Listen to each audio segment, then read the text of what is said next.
报告。看人呢。报告，反光。什么反光？狙击步枪瞄准镜的反光，可能武警在那里部署了狙击手。不过我很纳闷，为什么要部署在那里？那是最佳的攻击位置，而不是最佳的防守位置。确定。万万没有想到，竟然有人敢在中华人民共和国的土地上劫法场，而这一切偏偏被何晨光一个新兵给撞破了。范天雷为了磨练菜鸟们的胆量，偷偷安排他们来到行刑现场观摩，临行前还请他们吃了一顿白花花的豆腐脑，众人吃得心满意足，丝毫没察觉到这顿饭背后的深意。车子一路驶向郊外，路途中严密的部署让新兵们心生疑惑，直到抵达目的地，他们才明白这是什么地方。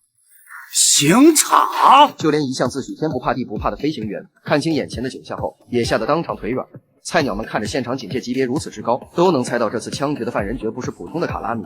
就连范天雷也觉得有些反常，连忙上前向两位老战友打听情况。原来此人是国际上臭名昭著的大毒枭，并且家族势力庞大。据说他的家族花了重金想劫我法场，在中华人民共和国的土地上还有这扯淡的事儿。温坑告诉范天雷，这次行动上面极为重视，于是便让范天雷以特种部队的视角帮忙看看武警的兵力部署是否有漏洞。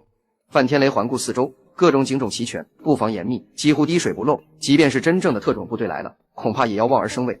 随后，他转身走到警戒线外，开始对菜鸟们训话。刚刚吃完豆腐脑的菜鸟们这才恍然大悟，一个个面色发白。范天雷接着提出2个要求：一，给我睁大眼睛，不许闭眼；这2，不许发出任何声音，不许叫喊，给我静静的看。不多时，死刑犯被押上刑场，那人神色阴沉，双眼不停地扫视着四周，似乎对前来劫法场的人非常有信心。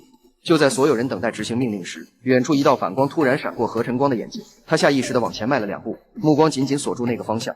范天雷敏锐地捕捉到了他的异样。报告，看人呢。报告，反光。什么反光？狙击步枪瞄准镜的反光，可能武警在那里部署了狙击手。不过我很纳闷，为什么要部署在那里？那是最佳的攻击位置，而不是最佳的防守位置。确定。听到逼哥这么确定的回答，范天雷立刻走到2位老战友身边，询问那个位置是否安排了己方狙击手。我们负责那位。高总，是不是你们的人？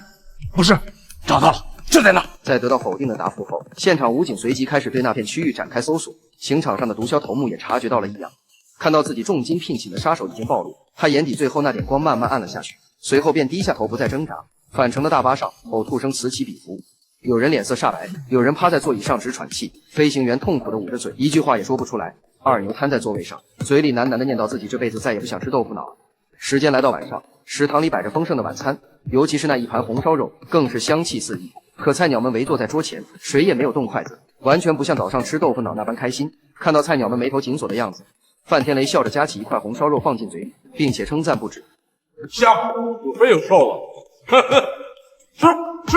话音刚落，有人猛地站起来，捂着嘴就冲了出去。紧接着，像是推倒了多米诺骨牌，所有人都接二连三的都跑了出去。空荡荡的食堂里，只剩下何晨光和徐天龙2个人还在强撑着。2人对视一眼，互相抱拳，随即也忍不住起身冲出了门。